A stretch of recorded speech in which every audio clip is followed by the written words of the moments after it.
All right. What revolver guy doesn't get excited when he sees a blue box that says Smith and Wesson on it? Not very many of them. Well, there's probably some of them. Not me. A lot of people look at the newer Smiths and like, oh, I don't want any of that stuff. And I agree, to some extent. Some of the newer Smiths are not very good, and some of them are excellent. It's just kind of the way she rolls, folks. But yeah, this is Smith and Wesson box, as you can see. Oh, let's see what we got in here. Well, let's take a look at it. Very nice, right? This is the Smith and Wesson 640. Just stainless steel, double action only revolver. See, no hammer for you. And it's chambered in 357 Magnum. Now, I didn't know this, y'all, but you can get 640s in just 38 too. Did you guys know that? I guess I'm sure you probably did, but I didn't. I didn't until I actually saw one for sale. And I was like, well, I didn't know they made those in 38 special, but they do. And they may make them in other calibers, and I've just been too lazy to take the time to look to see. But this is it. This is a J-frame size revolver. Again, it is stainless. Double action only. As you can see, it has fixed sights in the typical little J-frame fixed sight pattern. There we go. I like it because it's got a nice narrow blade on it. I tend to like that myself. Now, you diehard guys, don't cry too hard because yeah, it does have the lock on it. Do I wish it didn't? Well, yeah, of course I did, because the value is more, but that's really the only reason. I'm personally not overly concerned about the locks, locking up on me or anything. But she's a 5-shot 357.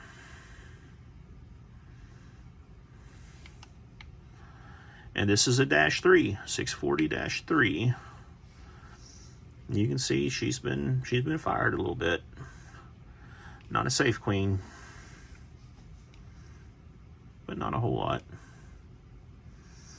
It's hard to get a picture, an image of that in there, but y'all know that have these Smiths and stuff at 357, always check for flame cutting when you're buying a used one, right at the top of the frame right here, right at the top of the forcing cone underneath the frame, because when the round goes boom, it tends to shoot a lot of debris up in here, and over time it can actually wear that part out of the cylinder. But yeah, this is one of those, I'm almost embarrassed to tell y'all how I got this, but I'm going to tell you anyway. I traded a 642 for it. Yeah, right? Really? Yeah, the guy, he just said, well, I've got this older, he called it older. Of course, we know it's, what, 06 or later, whenever they started putting the Hillary holes in it. But he has an older 357, and he was really wanting a 642 I had for trade, and I was like, sure. And it has the box with it, as you saw. And he even threw in a box of 357 ammo to sweeten the deal. Now, at the time, I'll be fully transparent, I really didn't know what these were worth, to be honest with you. And at the time, this is when you could buy a 642 brand new for $349 or $359 at Carter's Country. So yeah, I did real good on that trade. We know now, of course, that the 642's new at Academy and other places, they're bringing $469 somewhere in there. This is at the tail end of COVID. Hopefully it's the tail end of COVID. Well, who doesn't like that little Smith and Wesson logo right there? It's kind of hard to see on that one. There we go. Oh, look, you can see my phone reflection in it too.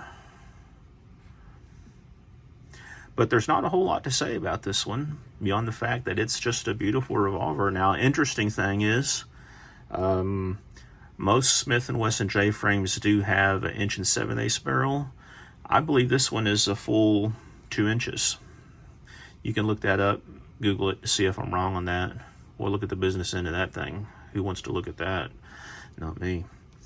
But yeah, I believe the 640s have a full 2-inch barrel, which means they're an 1/8 inch longer. And this one, you can see again has a beautiful, I mean, a very nice fit from the side panel to the frame. You know, I've seen some newer Smiths that don't have that that level of quality. Let's see what this thing weighs. Let's talk about a purpose of this one. To me, it's a little heavy to carry, and it looks like my scale is malfunctioning. There goes my dog. All right, I had to fix my scale and see if my dog was going to go crazy, but let's tare it first. We've got a 500 gram weight, 17.6 ounces. Why do I do this? Well, a lot of you who know me on a personal level know that I bought and sold pool cues for a lot of years. Cue sticks for playing pool. I used to make cues. If you're a pool guy, you can find my stuff under the third blue book of pool cues, under J. Allen Cues. That was the name of my cue company when I had it going.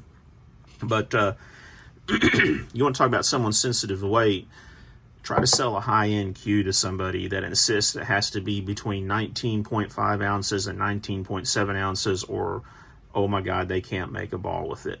Yeah, that's why it's always good to have one of these little things. It was only about, I don't know, 12 bucks on Amazon or something like that to calibrate your scales with. And while I was talking, so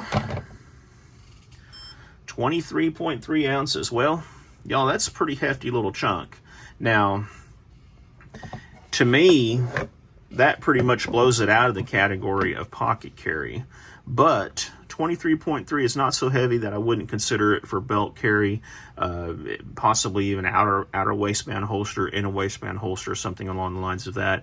And I think that's the niche that that this 640 is designed for.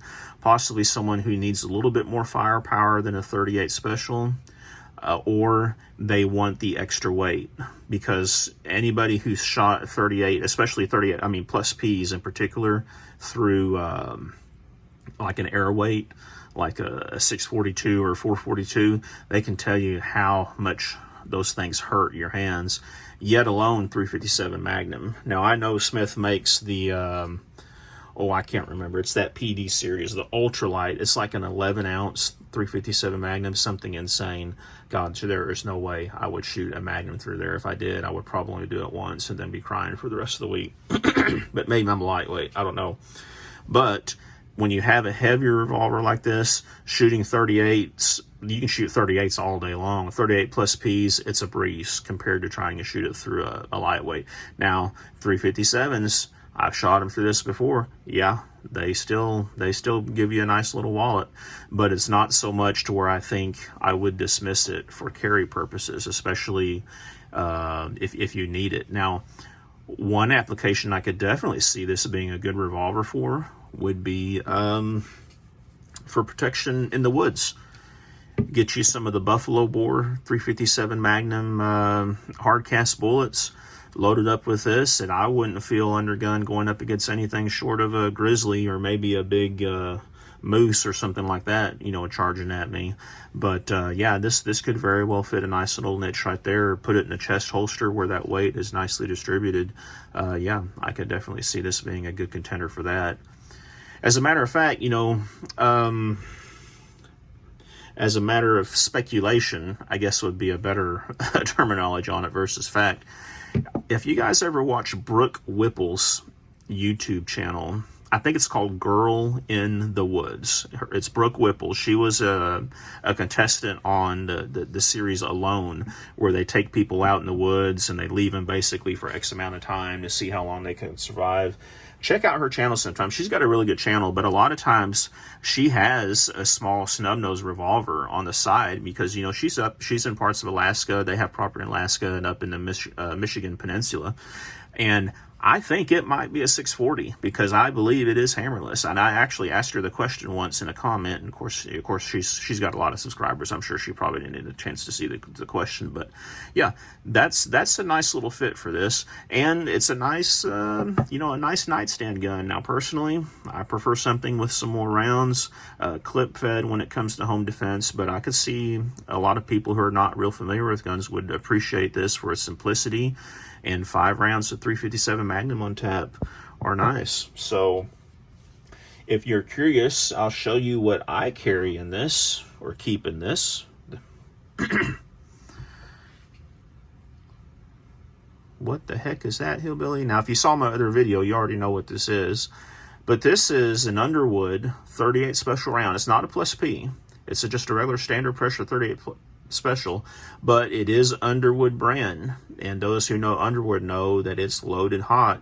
But this is a wad cutter. And this is something they designed specifically for self-defense purposes.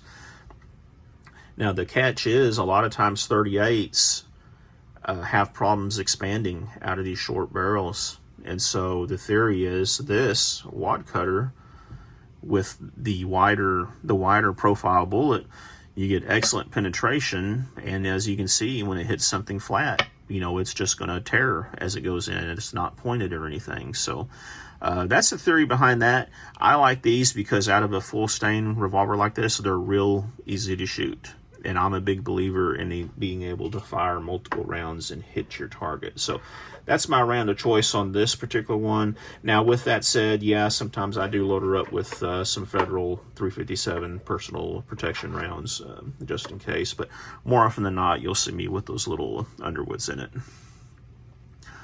So yeah, folks, this is what I wanted to show you today.